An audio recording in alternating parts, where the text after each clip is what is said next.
The broadcast is now starting. All attendees are in listen-only mode.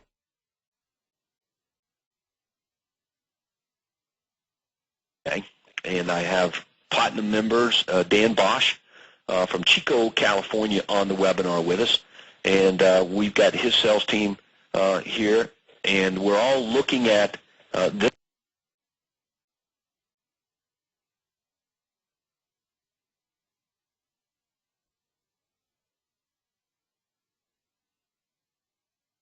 Okay, and I have Platinum members, Dan Bosch from Chico, California, on the webinar with us.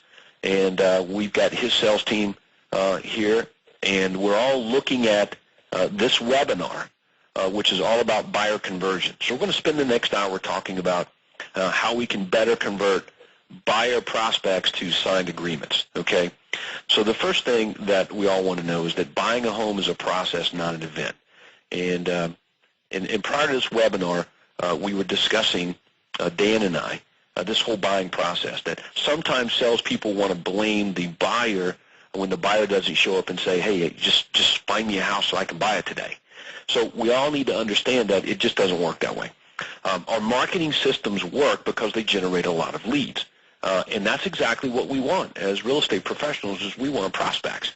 But we all want to understand that some prospects will show up and they just started today thinking about making a move, and other prospects show up where they're beyond thinking about making a move. They have to have a place to buy right away because of their personal situation. So my attitude is that we want them all. Our database should be fat and full of buyer prospects because we have no idea where this timeline is.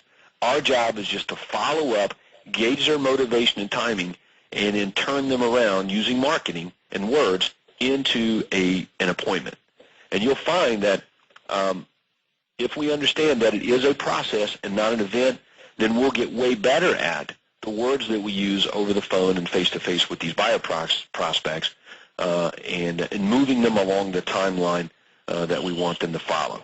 Okay, so we know we have a way of attracting those prospects who are ready to make a move right now, what we call those ready-to-act guys, and we've got a way of identifying those prospects who will be ready to make a move in the near future. Okay, and the process really involves just the questions that we ask.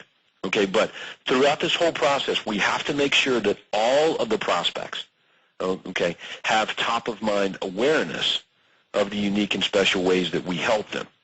Okay, so in other words, you generate a prospect typically through, say, an unbranded or less branded means, or even a branded means like a sign call. And as soon as we generate that prospect and then go in our database, we have to brand the mess out of them. They've got to know why we are the buyer agent of choice. Okay, so we're going to get into that more into that here in just a minute. So let's first of all focus on what it is we need when we want to be working with buyers. Okay, so this is kind of a guideline of the materials necessary. Okay, materials needed for buyer conversion. Number one is our buyer's agent manual. Okay, so you should have your buyer's agent manual, and if you don't, it's on the coaching website, CraigParkerCoaching.com, under Outside Sales Agents Workshop. Okay, the second thing you need is your VIP buyer benefits presentation, which I believe should be on your laptop.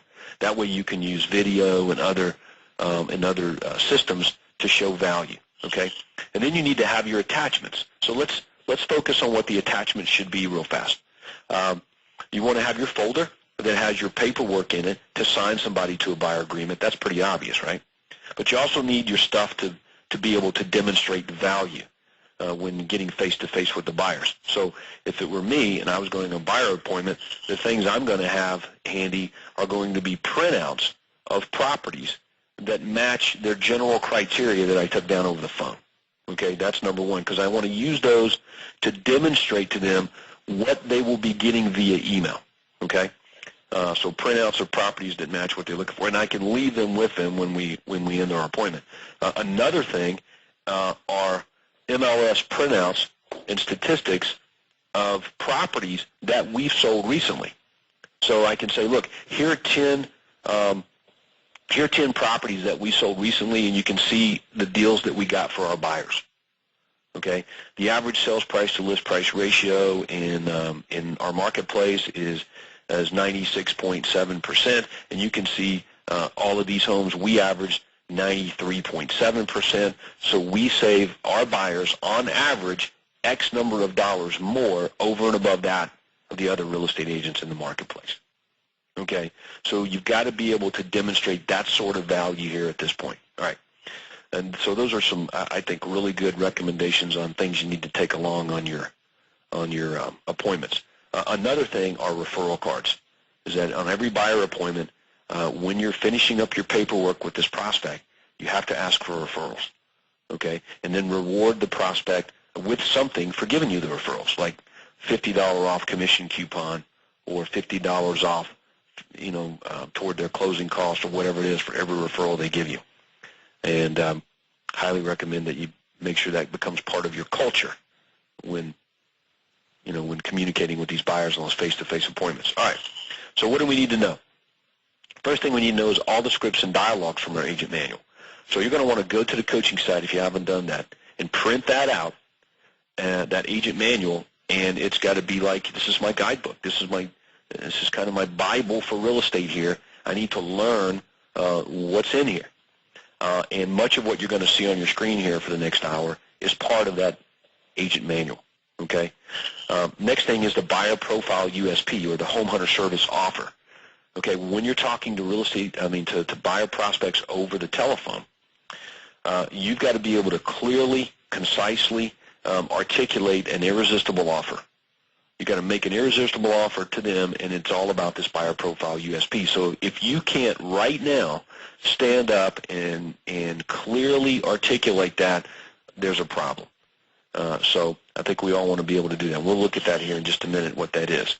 Okay, how to make compelling offers in closing, because that's what it's all about, is when you're on the phone with a buyer prospect and we figure out he's a buyer prospect, we've got to be able to close them on a face-to-face appointment, and that's only going to happen by making, like I said, irresistible offers, maybe with unique selling propositions and other things, and we'll discuss that. We need to know all the buyer benefits. In other words, what's in it for the buyer to do business with you over and above anybody else, any other option. Okay, and number 5 is that VIP buyer benefits presentation. You've got it, so we need to know it kind of backwards and forwards. Okay, and then of course in the end, how to overcome all of their objections, and their buyer's going to have them.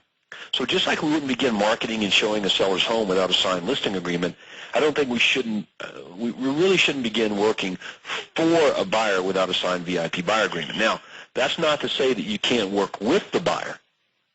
Okay, so let me just ask you guys, why do you want to get a VIP buyer agreement signed?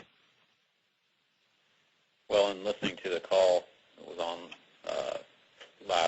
last week, you brought up, obviously everybody brought up the points of loyalty and all that stuff. That's great, but obviously the ultimate is you're trying to get paid, and hopefully get paid more by obviously articulating the benefits and having them sign that agreement. Yeah, I think that's right. That's exactly right. The only reason to get a VIP buyer agreement signed, in my opinion, and I guess that's one that counts, is for payment. But not just payment, more money. So that's it. The only reason to get a VIP buyer agreement signed is to make more money. Otherwise, you don't need it, because you guys sell houses to buyers without getting VIP buyer agreements signed. A buyer calls up, wants to go look at a home and buy it. You run over there, you show it, and you sell it. But again, he's not getting any extra services from you or benefits, and there is the risk of losing them as a customer. Whereas if you have them as a client, you can provide more benefits, charge more money, and you're less likely to lose them. That's it. That's the only reason. Okay, but it's not to say that you don't. That's all you work with. Like, you got no problem if a buyer called you up today and said, "Hey, I'm looking at this house over here at 123 Main Street. I'm interested in buying the thing." You got no problem with running over there and selling it to them. But I've had agents in the past say, "Well, before we do that, meet me at my office, or let me come to your house." And it's like the buyer's ready to buy, but the buyer's agent is being an idiot and wants to sit down for a face-to-face appointment to get a VIP buyer agreement signed, while the buyer is sitting there saying, "I want to buy, I want to buy, I want to buy." When they're ready to buy, if you ever get those calls, and we do sometimes, then you got to sell. You don't want to interrupt that process, in my opinion. Okay? What we're talking about here with this whole VIP buyer system is when buyers call us on an ad or a list of homes or is referred over, anything other than them saying, I want to buy this home right now. Okay, so that means that's the vast majority of our buyers. We're given the opportunity to convert them to a face-to-face appointment for this, for a VIP buyer relationship.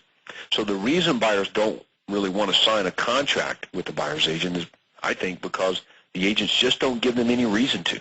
They don't demonstrate meaningful benefits. So that means that we have to have a system in place that absolutely, on an ongoing, systematic way, demonstrates all those benefits.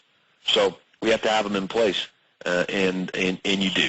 So the first thing in order to put a system together to demonstrate benefits to prospects is we want to put ourselves in the buyer's shoes.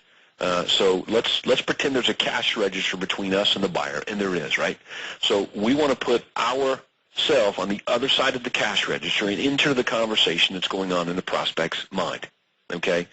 So the question is, what is it that buyers really want in a buyer's agent? You know, what's going to compel them to pay attention to you as a buyer's agent? And it's not the fact that you have access to properties, because remember, they have access to homes as well, okay?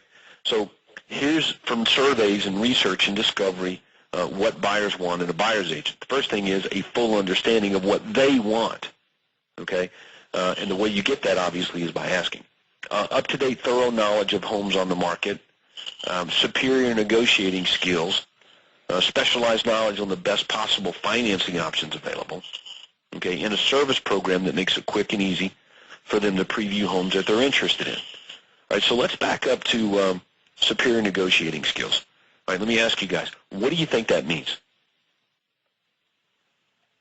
I feel it means having market knowledge and being able to, write offers and present offers to listing agents that negotiate a better price for your buyer, and whatever that takes.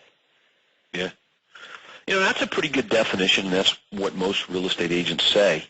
But in my experience, it actually runs a little bit deeper. I think having superior negotiating skills means one simple thing, and that is to make sure the buyer gets the home they want to buy.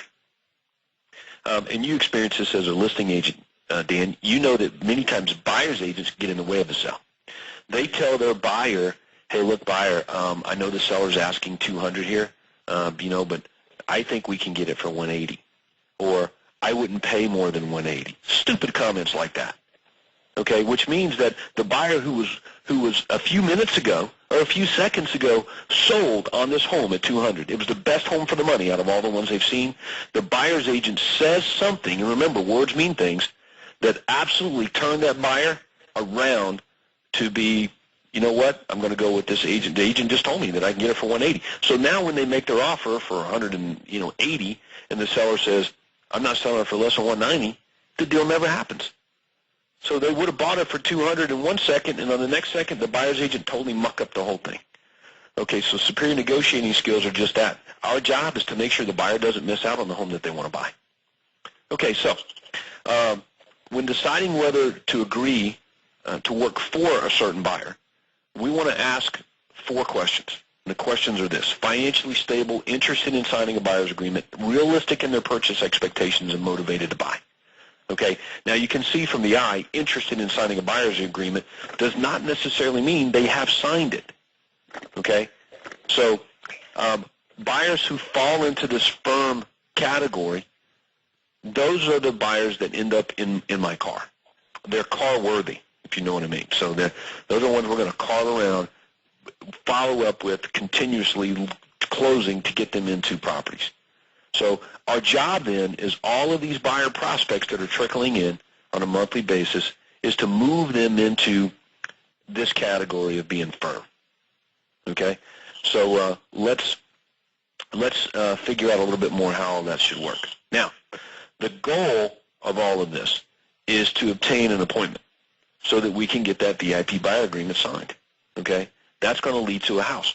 there are 3 ways to grow your real estate business, and we talked about this. Number 1 is to acquire more clients, and the reason is those clients lead to more sales.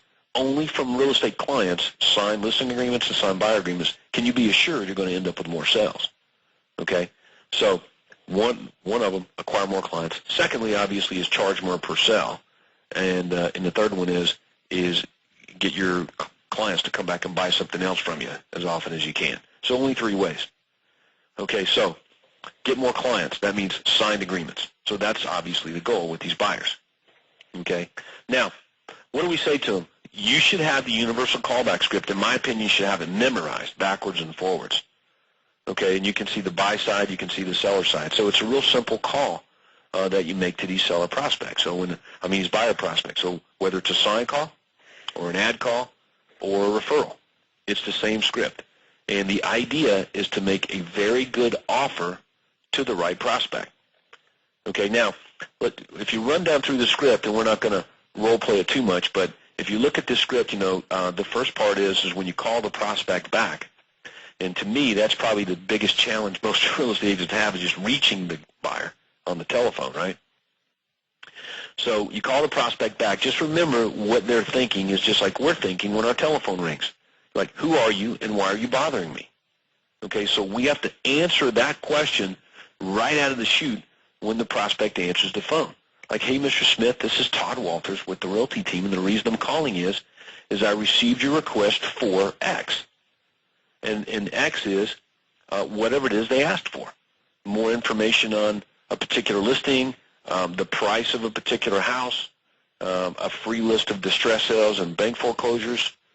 Whatever it is they asked for, that's what I'm identifying. So, hey, Mr. Smith, this is Todd Walters with the Realty team, and the reason I'm calling you back is I received your request for the asking price of $1,065 going a quarter.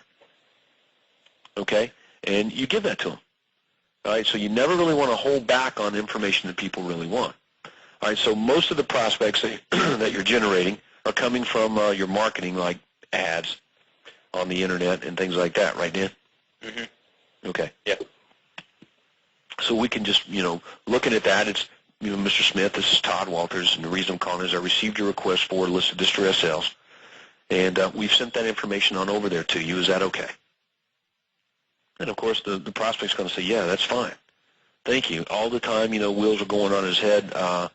Did I order something? Did my wife order something? It doesn't matter about all that. So we don't need to think. All we need to know is say who we are and why we're calling.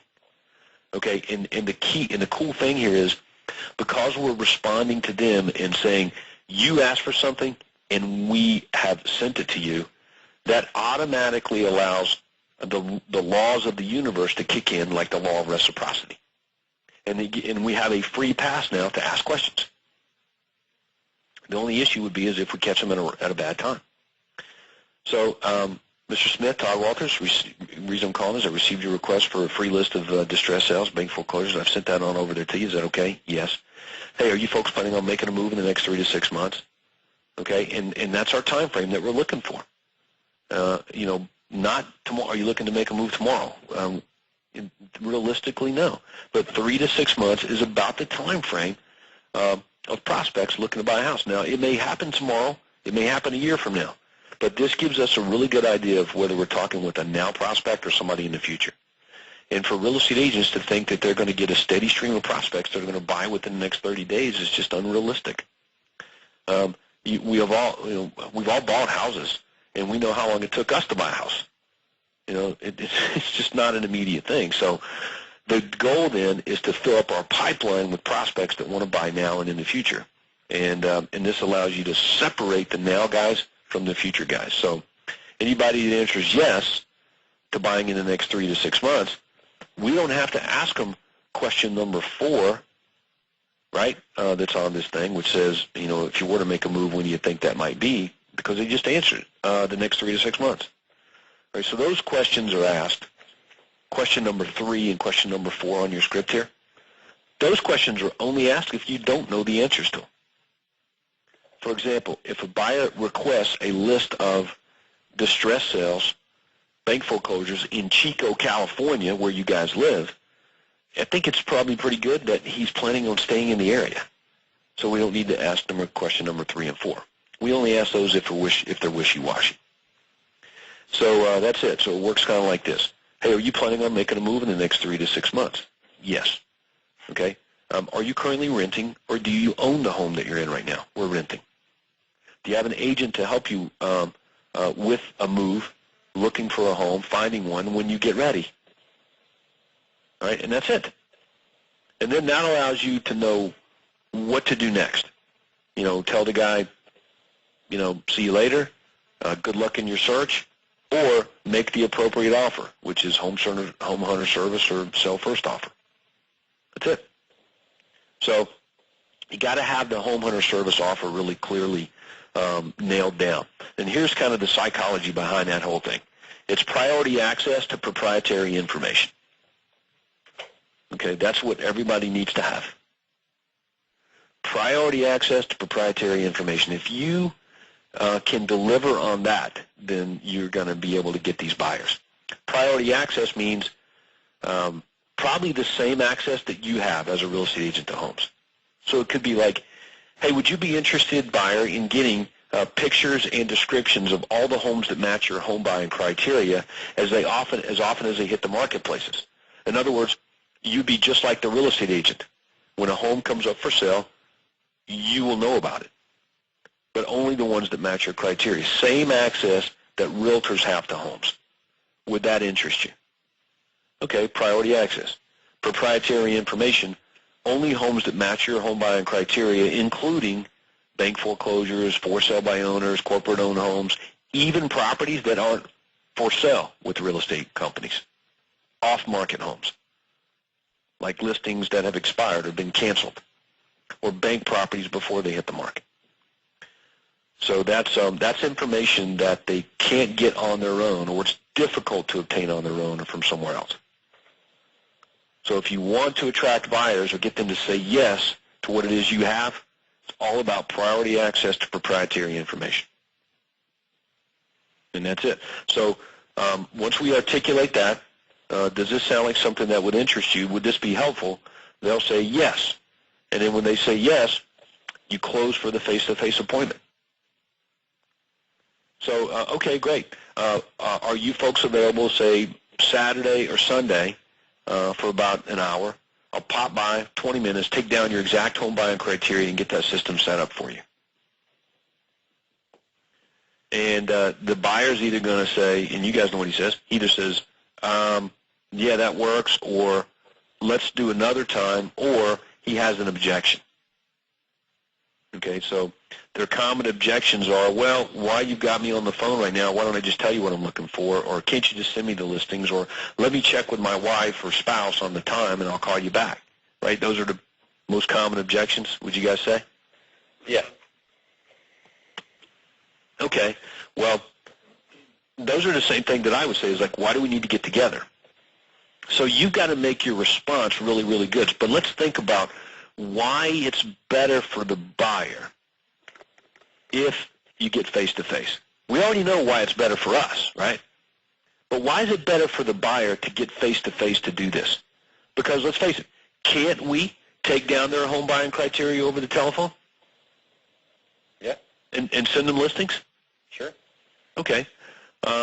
So why do we want to get face-to-face? Now, we know why we want to, but what's in it for the buyer to get face-to-face?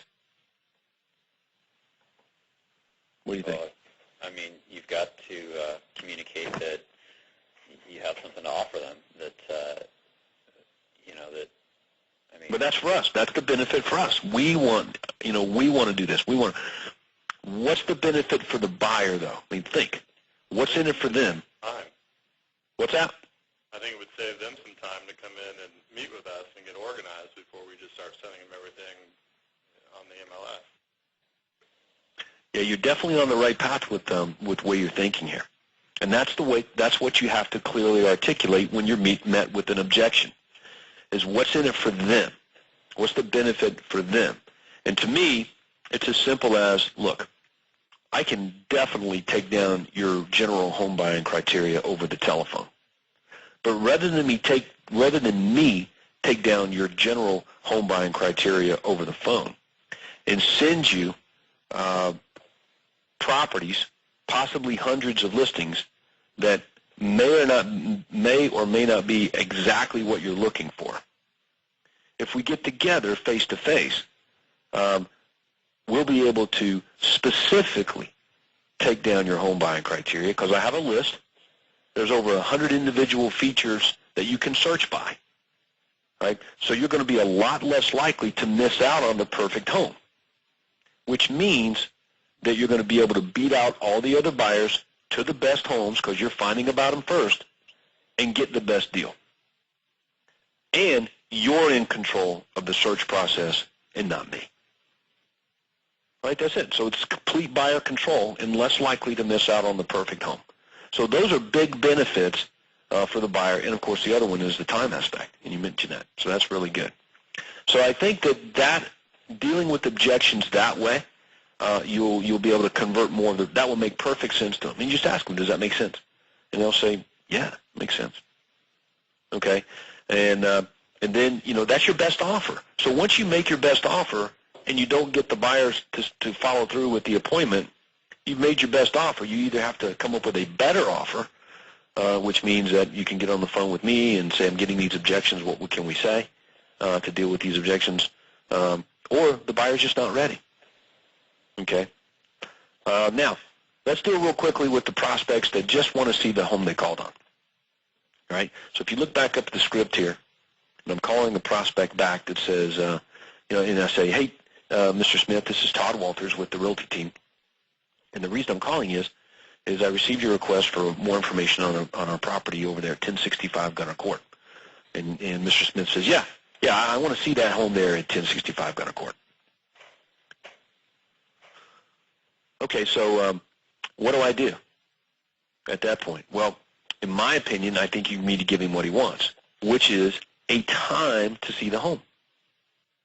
Okay, Mr. Smith, how about 3 p.m. tomorrow afternoon? Does that work for you? And if it doesn't, then schedule another time that does. But get the appointment out of the way. It's not that we're going to run over there and show him the property at that time, but we want to fulfill his request. Okay? So when you want to see that tomorrow, great. 3 o'clock tomorrow afternoon, done. And then you just run back through your script. Okay? Hey, Mr. Smith, are you folks planning on making a move in the next 3 to 6 months? Are you guys currently renting or do you own? We're renting. Do you have an agent to help you when the time is right? No. And then you make your offer. Hey, would you be interested in getting pictures and descriptions of all the homes, including this one, that match your exact home buying criteria, sent over to you as often as they become available? We have a special system, computerized system that searches all the homes out there, including bank foreclosures, company-owned homes, and other distress sales, as well as all the listings by real estate companies every day, even while we sleep. And you will find out about these properties at the same time real estate agents do. So you'll be able to beat out all the other buyers to the best homes. That's a free service. You're not obligated to buy anything. Does that sound helpful? And if the guy says, yeah, that sounds great, then obviously I'm going to close now for a face-to-face appointment to do that before we go look at the other home, because there may be some others available that he might want to see at the same time. Pretty easy. All right? But if he says, no, I don't think so. I'm only interested in this home. I only want to see this one at 1065 Gunner Court. Okay. Now I'm going to deal with what I consider to be an objection. Okay? And there's 3 ways that you can handle this objection, and we're going to run through them right now. But before I ever do that, I got to make sure I've got all my information here. Okay, so let's make sure I got all your contact info there, Mr. Smith. Got your name, got your email address, blah, blah, blah. Phone, okay, great. Now, we're going to see that property at 3 o'clock tomorrow, but the owner of this home here at 1065 Gunner Court respectfully requests that all the buyers that come over and look at their property be pre-qualified, pre-approved to buy. So is it okay if I ask you to fax me a copy or email me a copy of your loan pre-qualification letter? Well, I don't have one. Okay, well, no sweat. I really want you to see this property. So is it okay if I have a mortgage company give you a call, and they can do that for you right over the telephone without without even having to pull your credit report, and you're not obligated to use them. This way, when the homeowner asks me that question, I can be honest with them and tell them. Is that okay? Or whatever it is. Hey, can you give me the name then of your mortgage guy, and I'll call them so you don't have to.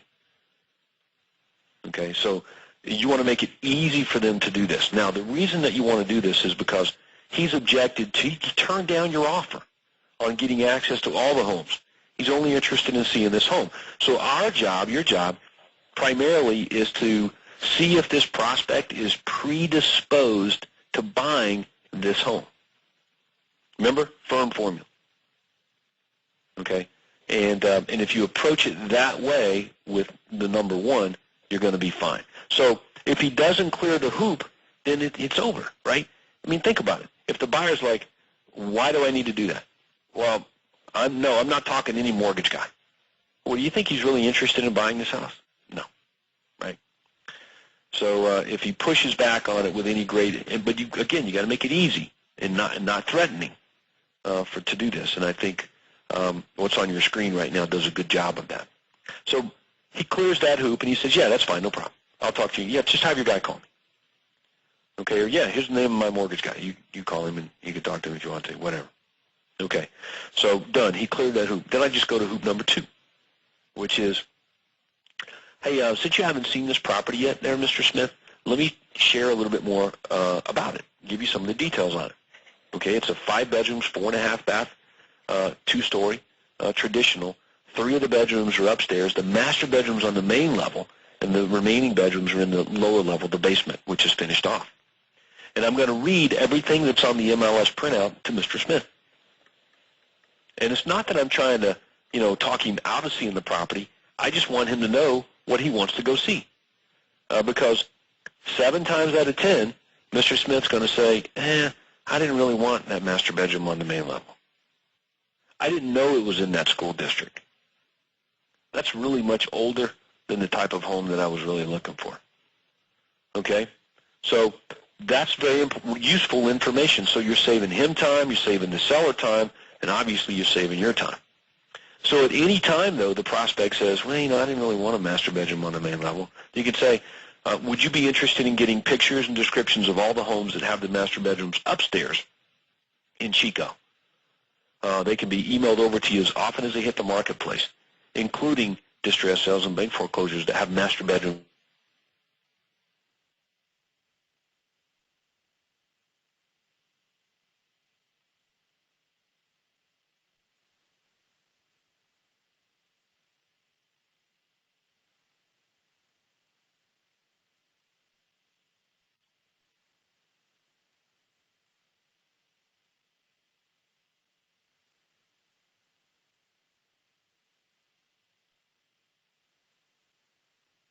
Go back again, describe the house, and if they say, yeah, that's exactly what I want, then you're on your way to showing it to them.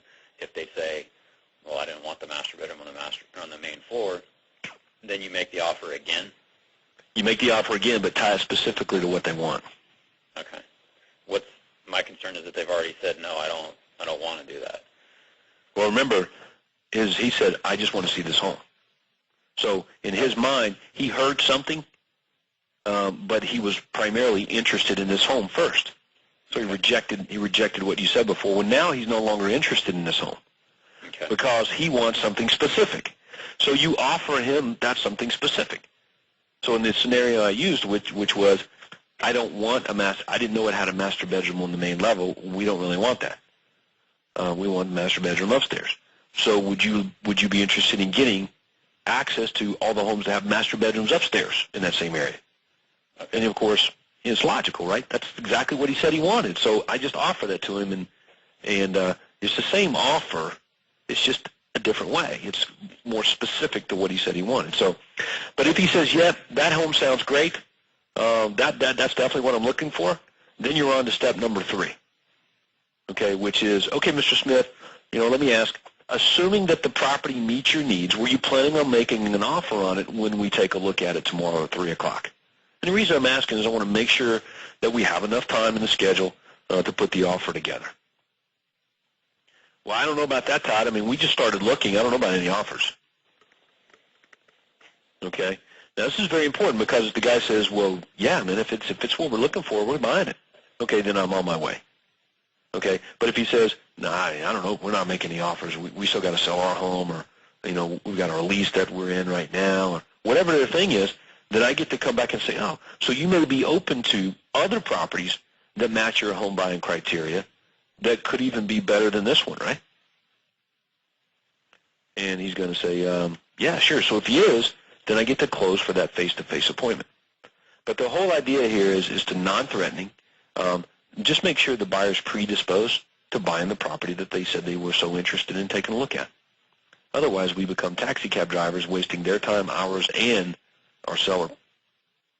So, but that's the how to deal properly with that objection. I'm only interested in seeing that one home.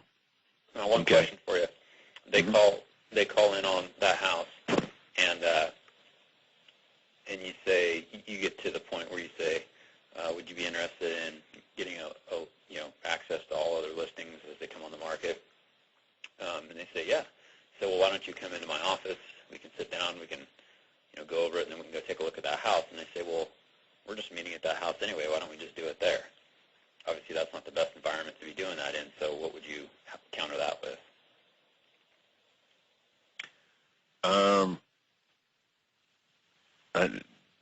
Let's back up. I mean, ask me your question again because it didn't make sense to me. Well, logical progression, if I'm the buyer and I call in and I say, yeah, I want to see this house, and the person says, hey, would you be interested in access to all listings that match your criteria, including bank foreclosures? Yeah, great. Well, then why don't you come in and we can sit down, and before we go take a look at the property, my logical response is, well, I'm going to be meeting you at the property. Why don't we just do it there? I can tell you what I'm looking for. Well, I've got two reasons. Number one, at our office is we have our computer system. That's where all the properties are on there. So we'll be able to look at them together, plug in your home buying criteria, get that set up, and it'll probably spit out some properties that you might want to go see as well.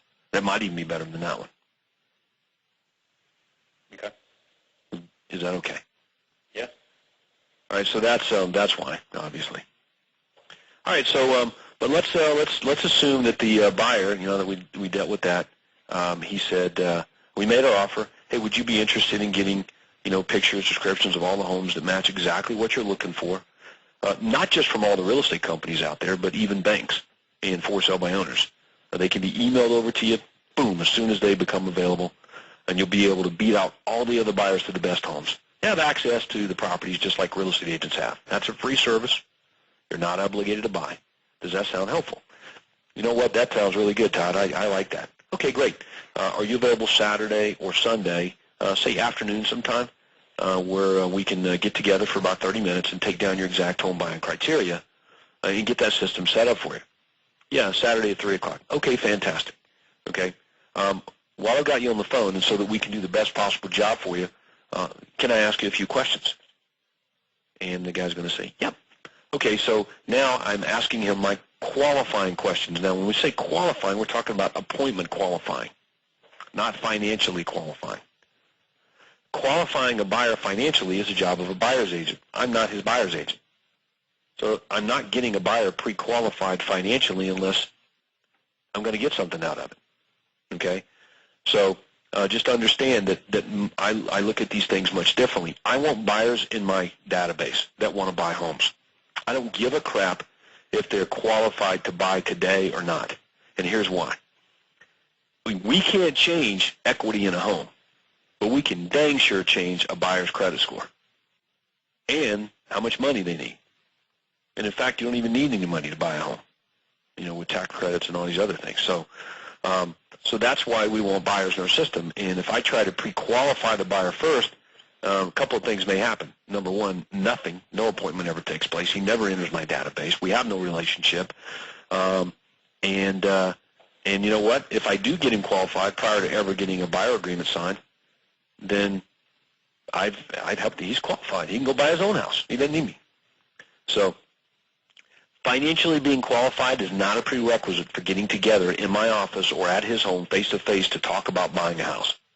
But it is if he wants to go look at and buy a home, right? And we just dealt with that on the call a little bit ago. Okay.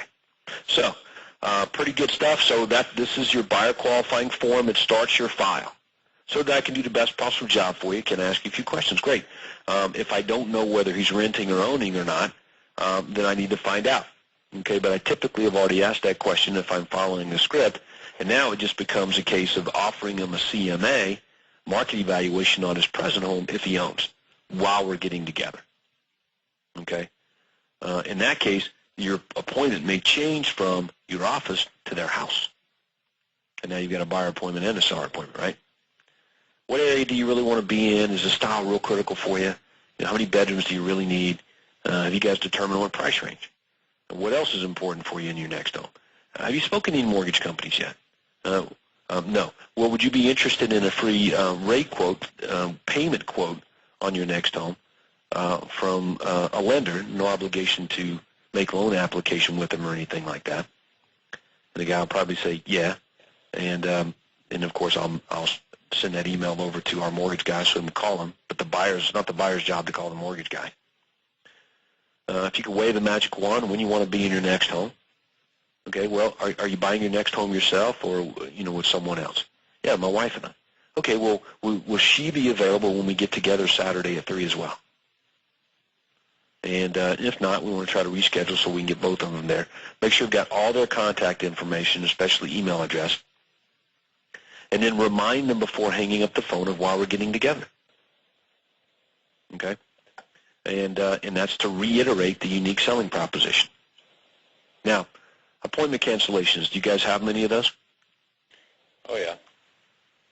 All right, well, let's discuss avoiding or preventing appointment cancellations and some things we can do. And it's just a matter of putting a system in place really to do that. Number one is just what we talked about. Before hanging up the phone with the prospect, we want to reiterate the unique selling proposition and what they said yes to in the beginning, which is, okay, great, I'm looking forward to seeing you at 3 o'clock there on Saturday, Mr. Buyer. Now, again, when we get together, this is what we're going to do. We're going to go over your home buying criteria. I'm going to put it down on a special form that we have. There's over 100 individual features that you can search by. So you're going to be in complete control of this process. And set that up, and you're going to get, every day, all of the properties from all the other real estate companies out there, from banks and for sale by owners. You're going to get those properties sent over to you automatically. They're going to show up on your computer. Okay, so you're going to have access to the homes just like I do. It'll almost be like being a real estate agent. Okay? Great. I'll see you Saturday at 3 o'clock. So that's huge. That's the last thing you want them to remember in their head when they hang up the phone. All right? Second thing is that you really want to try to avoid scheduling buyer appointments more than 48 hours out. If you have to schedule 3-4 week out, 3-4 days or a week out, you're going to run into issues with them showing up. So you've got to go back and resell them on coming in. All right. A third biggie is don't force them to come to your office.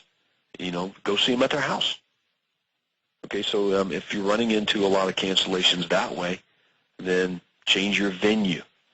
And that might have an impact.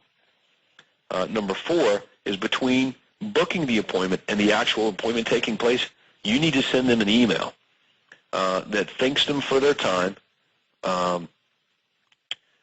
and reiterates why you're getting together, which is the USP offer, and how they can reach you if there's an issue. That's it. Okay? And if the appointment's really far away, then you're going to have to call them again. So you should have an appointment plan put together that automatically tells you to do these things. All right, now, Plan B buyers. This is important because I think buyer acquisition and putting buyers in your database, you always got a lot of people you can choose from, since buying a home is a process, not necessarily an event, is really important. So we want to have a Plan B in place. Okay, so Plan B is for buyers who fall into these categories, like they cancel and they can't reconnect with you. You just can't get back in touch with them. But buyers who push back when you're trying to close for an appointment, they said yes to your offer, but now you're closing for an appointment and it's just not working out to get that appointment nailed down. Buyers who are out of town, you can't even meet with them right now. Or buyers who have some sort of other baggage. financing issues, house to sell, or whatever. Those are really the Plan B category of buyers. So what you want to do for those guys is this. Hey, while I've got you on the phone, buyer, why don't you tell me what it is you are looking for in a home, and I'll be more than happy to send you some snapshots of some available properties that match your criteria, give you an idea of what's out there right now. And then you're going to follow up with them around the homes that they're getting. Okay, so this is a little bit of a twist on what a lot of Platinum members were accustomed to doing, but this is the one thing that allowed people to add 33%, 66% more business just by putting a Plan B together. Okay, in other words, if you can't get them to commit to coming in, you've done all you can. So you've got to go to Plan B. So it could be like, while I've got you on the phone, Dan, tell me what it is you are looking for in a home then. Take down their home buying criteria, send them snapshots. So you're giving them the home hunter service, so to speak, anyway. And again, I'm just telling you, the home hunter service is just not that big a deal. Buyers can get homes on their own. So you're not going to be able to convert buyers to sign agreements using the home hunter service. Okay, it's just not valuable enough. All right, and we'll get into that here in just a minute on the benefits of what will convert them. But priority access to proprietary information, things that they don't believe they have access to right now, to me is the only way that you can probably get them to say yes to getting face-to-face. It's got to be something that they can't get access to right now. But if you're offering them something that they have readily available to them, that they feel like they can get on their own or from other sources, not going to get an appointment. That's why I put so much emphasis on that whole priority access to proprietary information thing. Okay, so we've got the buyer, the Plan B guy. He pushed, I made the offer. Would you like X? He says, yeah, I want that. I closed for the appointment. He says, well, I don't know about getting together right now. We just started looking. I don't think we're really that motivated to do that. Let me just call you back when we're a little closer to doing something. Okay? This is where most agents fall apart. So I can say, well, you know what? Hey, while I've got you on the phone before we hang up, why don't you just tell me what it is you are looking for in a home then, Mr. Smith? And I'll be more than happy to send you some snapshots of some available properties just to give you an idea of what's out there since you just started looking. Is that okay? And he's like, yeah, sure. So he gives me his general criteria over the phone. I put him in my little system, and I send him some pictures and descriptions of homes. And then, of course, I've scheduled myself an activity to follow back up with Mr. Smith. So I call him back up. Hey, Mr. Smith, this is Todd Walters, and the reason I'm calling is to check in with you guys, see if you bought a home yet. And that's really all I'm interested in, right? Has he bought or has he not bought? And if he says, no, we haven't bought, well, great. Hey, would you be interested in getting pictures and descriptions of all the homes that match exactly what you're looking for, including these off-market properties like bank-owned homes and for sale by owners and other distress sales? They can be emailed over to you as often as they hit the marketplace, because we've got this cool little system here that searches out those homes daily and sends them to buyers that are interested. Do you think that would be helpful? So I just redo the offer, redo the script, just go back through it. And the reason is because he doesn't remember our previous conversation. He remembers a conversation, but he doesn't remember the details, so you're basically starting all over every time you follow back up. But the entry into that script is just that. Follow back up, see if you guys have bought a home yet. Okay? So you guys got that? Mm-hmm. So now you've got your Plan A guys that you're going to meet with, and you've got your Plan B guys that you're following back up with. The only difference is that now when you're calling the Plan B guys up, they're getting something from you, which is houses. That's what they want, okay? Our houses. That's what they're looking for. So you get the leverage off of those, and they begin to associate you as the guy with the houses. Instead of just somebody who's calling them up and they got nothing from you, except maybe sales letters and sales emails. Buyers want houses. They need to associate you as the guy with the homes. All right. Now, the buyer appointment. In order to get, when we get to the buyer's house or when they come to our office, in order to really get something from them, reciprocity, we want to give them something of value first. Okay? So since buyers want houses and not necessarily a real estate agent, we got to give them that. So discuss with the buyer right out the chute their home buying criteria first. And I think you want to take it down using an MLS data entry form. In other words, the same form that you would use to list a house, that's the same form you want to use when you're taking down their home buying criteria. Lots of little boxes you can check off. Okay? And then once you get that out of the way and you're using some pictures and descriptions of properties that you printed out that match their general criteria that you took down over the phone as leverage of saying this is kind of what you're going to get, this is what they look like, here's a few homes that match your general criteria. But since we're going through specifics now you're in control, you're picking the home that you want, that's exactly what you're going to get. Okay, and the buyer's like, great, this is awesome. All right? Now you want to focus directly on their needs as the basis of your discussion going forward. Hey, look, so that we can do the best possible job for you when we get together, as we move forward in providing you with the information, buyer. Tell me what's most important to you in the whole home buying process. And you want to get 3 things from the buyer here. What do you feel like has to happen in order to feel that you've achieved what's important to you? So find out what those things are and what they're giving you that is their hot buttons. Okay? That's their hot buttons, and that's what you're going to use to close them when you get into your buyer benefits presentation. So if you want to shorten your presentations up to make this really easy, that's it. Start there. What's important to you in the home buying process? Well, we really got to feel like we're getting a good deal. The last home we bought from a real estate agent, it was a train wreck. We overpaid. He said we were getting a good deal. We took him at his word. You know what? We got to know we're getting a good value when we go to buy next home. That's why we're a little skeptical of real estate agents. All right, well, what has to happen then for you to feel like you've really achieved getting a good deal? All right, and it will tell you exactly what's on their mind and what they want, and that's where your focus is. All right?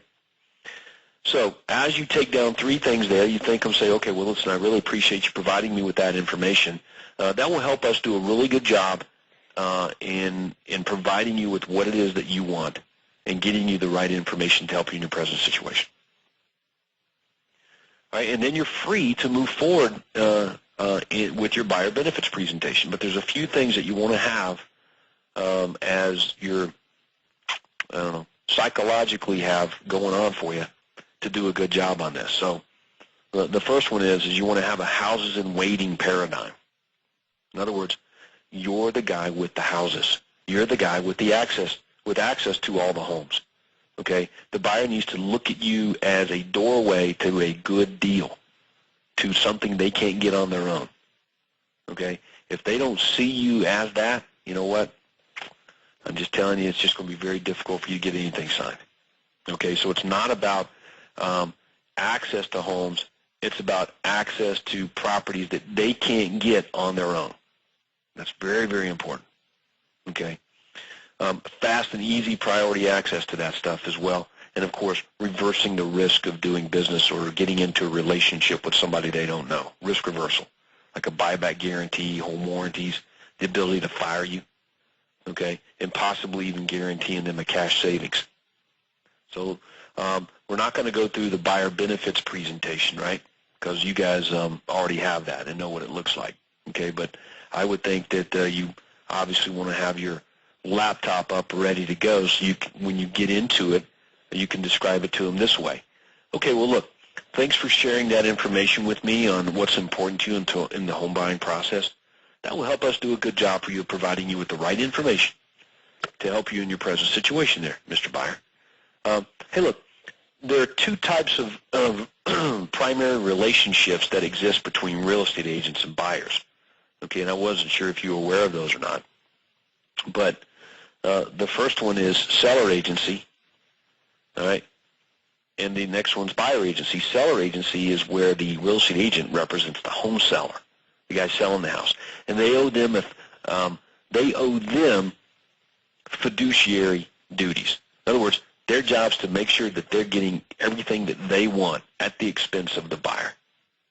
Okay? They just have to be fair to the buyer. And then there's buyer agency. That's where the real estate agent represents the buyer and owes them fiduciary duties. Okay? To get the buyer the best home at the best price with the least amount of hassle and just be fair to the seller. So there are huge benefits in having a buyer's agent work with you and represent you. Okay? Like you probably already know that all real estate agents can provide these services: arrange property showings, assist with financing, provide property data, explain forms and agreements, and monitor closing details, right? But you may not know that only an agent actually working for and representing the buyer can do all of these activities. See, agents representing seller can't do that because their job is to protect the seller, get them the best deal, right? So buyer's agents protect the buyer's interest at all times, disclose matters and defects in the property that, that the buyer would obviously want to know. Prepare property value studies so that the buyer knows if they're getting a good deal or not. And represent the buyer only. Structure offers to promote and protect only the buyer. Keep the buyer's financial capabilities, thoughts, willingness to pay more even for a property strictly confidential. And represent the buyer on all properties, whether they're listed with real estate companies or not. Negotiate home inspections, repairs, occupancy dates, buyer credits, closing costs, everything in the buyer's favor so they're getting the best home at the best price with the least amount of hassle. Okay, so, Mr. Buyer, are you more comfortable with buyer agency or are you more comfortable with seller agency? So, see, that's your trial close right there, right? Now, if you've done a good job at this point of giving them access to homes, demonstrating value that you're giving them access to properties that they can't get on their own or from anywhere else, okay, and focused on their needs as the basis of your discussion there, when it's a 5-minute buyer benefits presentation. And when you ask that question, are you more comfortable with seller agency or are you more comfortable with buyer agency, they're going to say, well, we're definitely more comfortable with the buyer agency thing. So if they are more comfortable with that, then that's your green light to fast forward to the paperwork. Okay? But if they give you some resistance, well, I don't know, we bought the last home, with ourselves. We didn't use a real estate agent. We're a little uncomfortable with real estate agents. So I think we're just going to do it that way now, Todd. Thank you. Well, you know what? I got to continue on through the buyer benefits presentation, right? I got to say, well, let me just share with you then some of the things that we do that could probably help you save even more money than you might even thought possible. And then you continue on through your buyer benefits presentation. But for the sake of our call today and webinar, why don't we just assume that they're, yeah, Todd, I really love the buyer agency thing. That sounds really good to me. Okay, then we're going to fast forward through to our paperwork, right? So let's take a look at the VIP buyer agreement then. So I go straight to the paperwork, and then I just go through all the benefits for them, one at a time. Discuss the benefits intimately, especially since we haven't done it in our benefits presentation. And I focus in on how they're going to benefit, and I tie our services to what they said in the beginning was most important to them. Hey, we really want to know we're getting a good deal. Okay, so I'm going to tie all of these things into that. We're going to assist you in securing the best financing. We're going to provide you with regular updates of properties that match exactly what you're looking for. You can drive by them on your own. There's never any pressure to buy. We'll arrange private showings of any property that you want to see. Doesn't matter who the owner is. When you find a property, we're going to discuss the best strategy regarding, the offering price, the financing terms, etc. We're going to help you prepare the offer with terms weighted in your interest. Okay? Present the offer on your behalf. This is important. Present the offer on your behalf and negotiate in your favor to make sure you get the best possible deal. Recommend competent affiliates to help you with the total home purchase process, which includes legal expertise, home inspections, appraisals, all these other things. We're going to be available to answer any questions you might have along the way, and there's some other big bonuses that we have to offer as well, like a home warranty that will protect you if something should break after you move into the home, like the air conditioner or hot water heater. The home warranty company will, cover the expense of those things being replaced. You're going to get one of those. You don't have to pay for it. You'll receive our written guarantee that if you're not happy with the home that you like, we'll buy it back from you.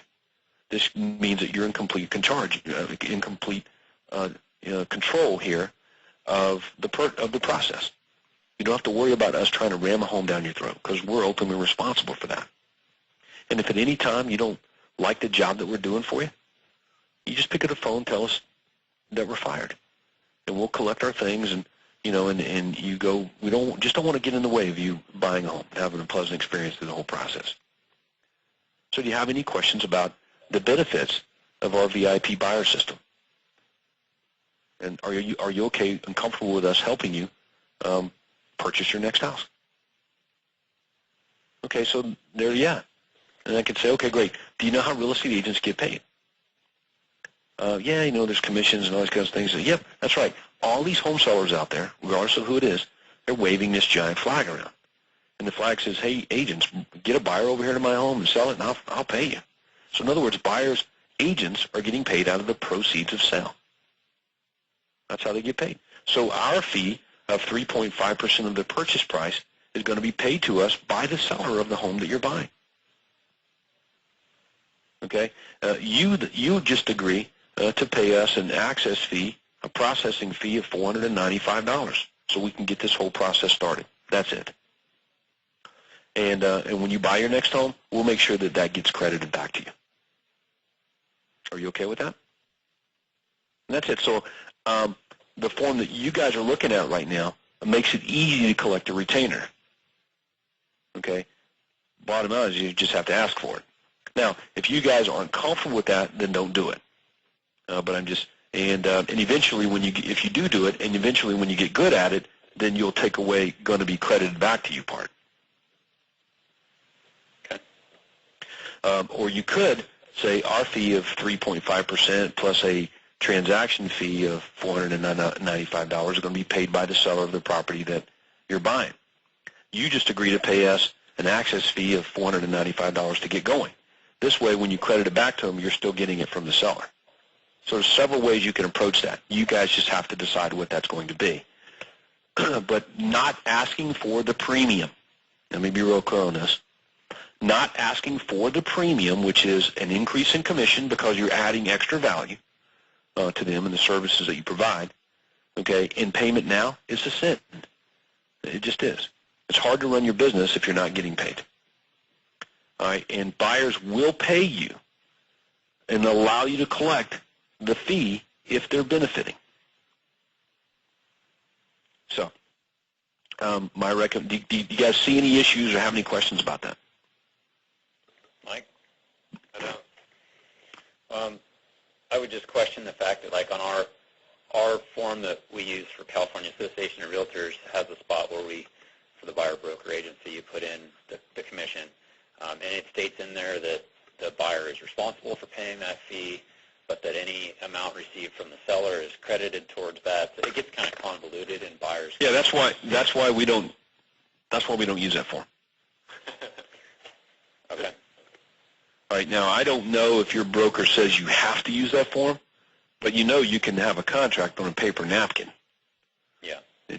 So you can use whatever form you want to.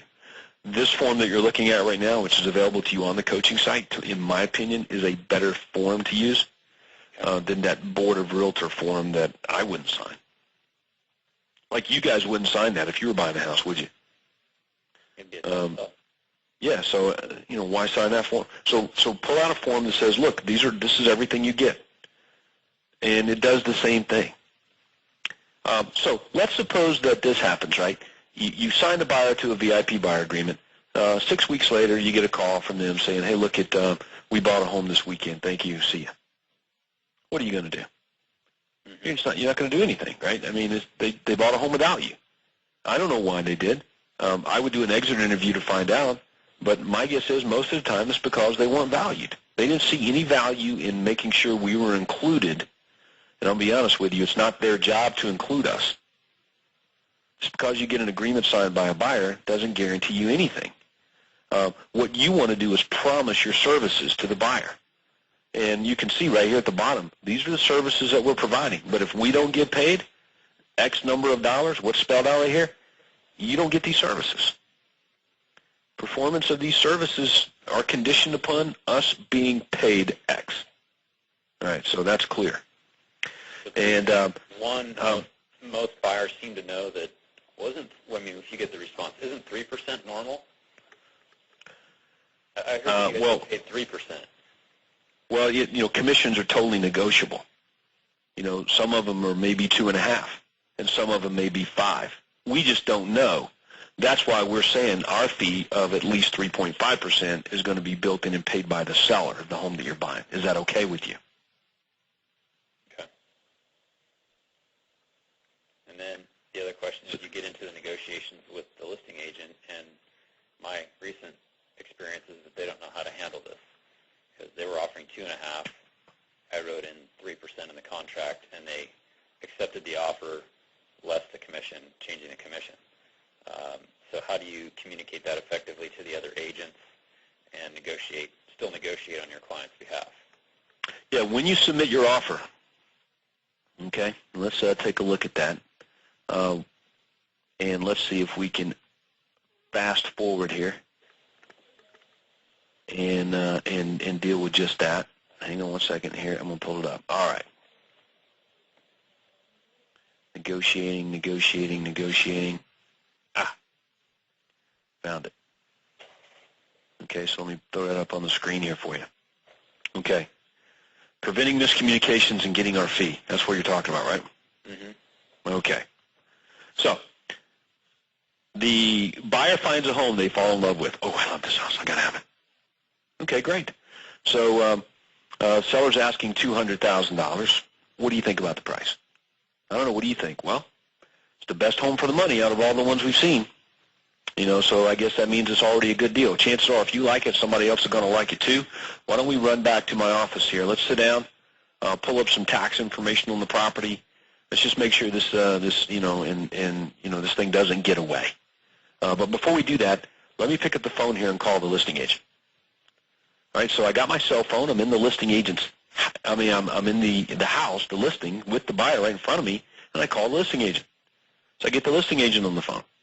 And the listing agent's name is Dan. Hey, Dan, this is Todd Walters here with the Realty team. I'm standing in your property that you have on the market right now at 1065 Gunter Court with Mr. and Miss Smith, buyer, and we just had a few questions for you. Is the property still available? Okay, great. Do you have any offers on it right now? Okay, fantastic. What is the seller's timeline for getting out of this thing? Right. Hey, do you have a copy of the tax in tax records and survey and seller's property disclosure statement that you could fax me? Okay, great.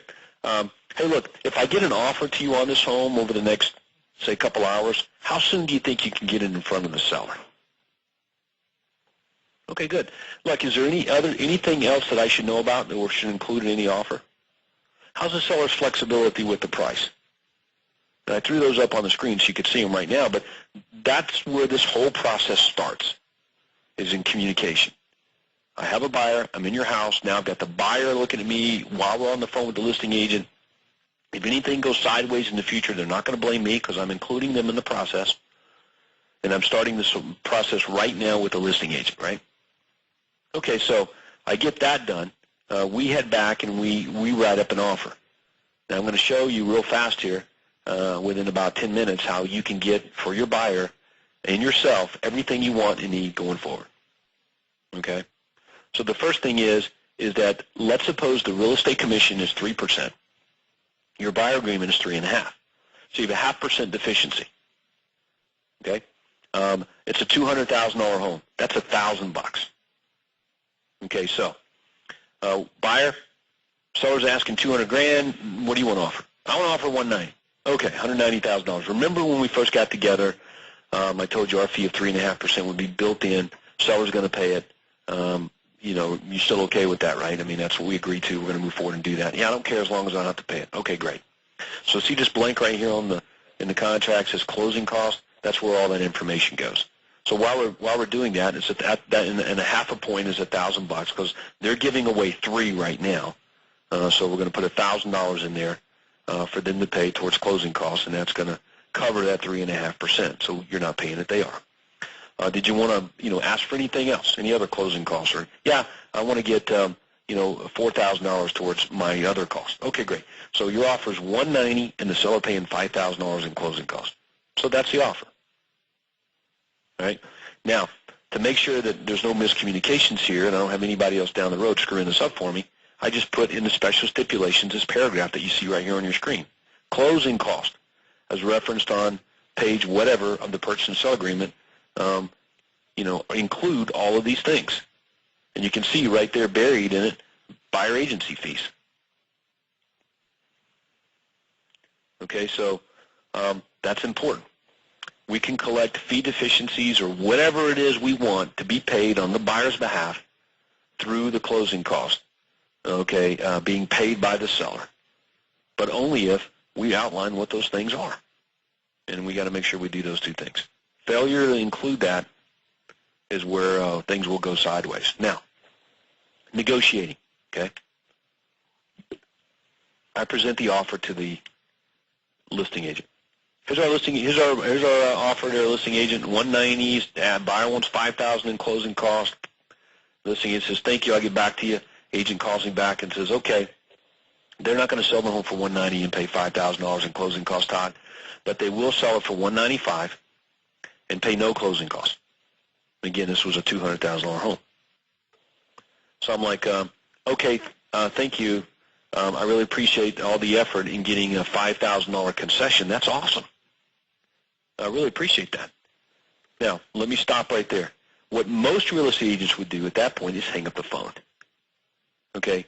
But if you'll think back what we just talked about on our VIP buyer agreement, the buyer said, "Todd, negotiate on my behalf to get me the best deal." All right? He's authorized me to negotiate for him. So I'm not going to hang up the phone with the listing agent and delegate that negotiating activity to my buyer. I'm going to be the negotiator.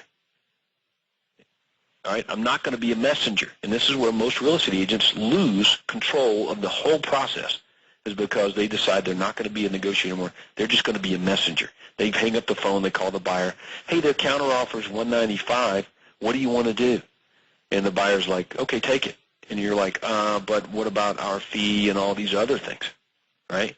So it's a problem. Don't do that. So while you're still on the phone with the buyer, with the listing agent, it's like, "Okay, look, thanks for the counteroffer of 195, hypothetically here. Really appreciate that. A $5,000 concession. That's awesome. I'm very confident we're going to get this thing worked out, but I need to apologize, Mr. Listing Agent, Miss Listing Agent. I'm really sorry that I didn't do a good job of letting you know how important those closing costs were to my buyer. It's huge." So I guess what you're saying then, if they'll do 195 and pay and pay no closing costs, that they would probably do 200 and pay $5,000 in closing costs. Is that right? "Todd, you get us 200, we'll pay the 5,000. Okay, great. So now I've got the counteroffer that I need. My buyer does not want to come out of pocket with these extra fees and costs, and he wants the services that we provided, and is conditioned upon us getting paid. So that's the deal." So I go back to my buyer and say, "Look, got a counteroffer. They said no to 190, but they'll do 200, pay $5,000 in closing costs." All right, which covers all the things you want to need. Less money out of your pocket at closing, so it's a pretty good value for you. You're already saving money right out of the chute. So congratulations on that. Are you ready to move forward? Now just try it one more time. Let's see if they'll do all that at 195. Okay, so I call the listing agent back up, send them a new offer or whatever. "Hey, look, I appreciate your effort there, listing agent, but the $200, $5,000 in concessions there towards these closing costs and things, that's pretty good, but the buyer's just not interested in that. I'm sorry. But he will do 195, provided the seller covers those $5,000 in closing costs there." Listing agent's like, okay, I'll get back to you. Listing agent calls back and says, all right, Todd, seller will do $195, no problem, but they're only going to pay $2,500 in closing costs. All right, so what do? Well, we do the same thing again.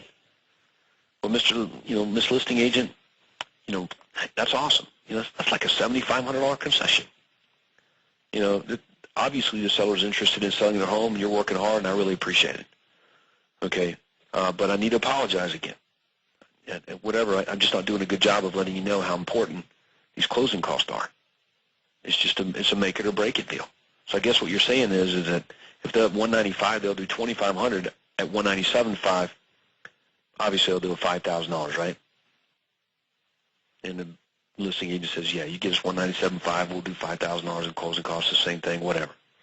Okay, great. So I call my buyer back, and so that's how you get whatever it is you want for your buyer, and for you, and for the seller, because it's got to be a win-win transaction. There's not going to be one.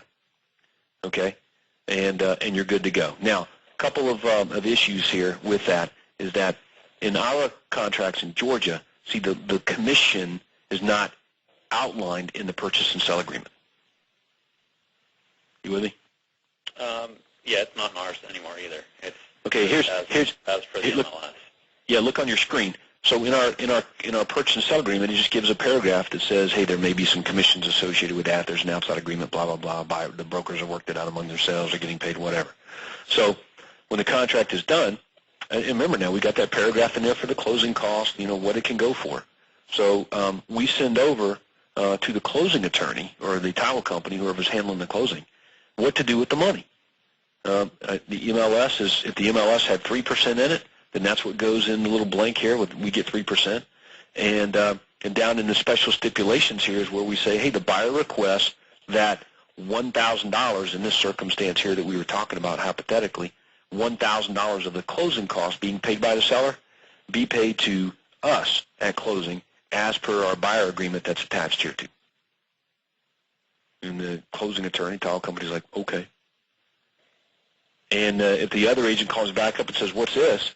They can say, well, the buyer owes us $1,000.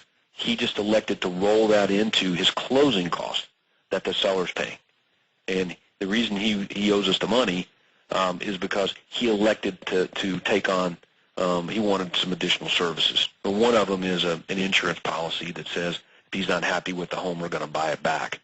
So that obviously keeps you from getting sued if they're not happy with the house after they buy it. Are you okay with that, listing agent? And always they say, yeah, man, that's pretty cool. So that's it. Okay. So the listing agent just doesn't want to be showed up. They don't want to know that, hey, you're taking money. You're getting money. It's not fair. Well, it's not fair because they don't know what we're doing on our end. So don't argue with them. Just tell them. So look, the buyer's wanted some extra services, and that's why there's more money for us. And the extra services are this. Number one's an insurance policy, the buyback guarantee. And here's why that benefits you. Okay, and you know what? It's just a non-issue now. Okay. Now, one other circumstance that might happen is that we're at the closing table and the and listing agents make a big deal out of you guys getting more money or whatever, right? Mm-hmm.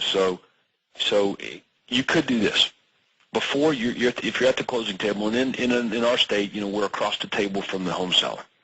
So before anything said, we sit down. Before anybody says, the closing attorney or title guy starts to talk, I say, oh, excuse me, 1 second before we get going, and I turn around and look at my buyer, and I pull out of my folder, and I give them the brochure certificate for the buyback guarantee. Oh, buyer, before we get going here is your certificate for your satisfaction guarantee that if you're not happy with this home now, within the next 24 months, and I look up and glance around the table at the seller and the agent and the closing attorney, and look back down and think, if you're not happy with this home in the next 24 months, we will buy it back from you.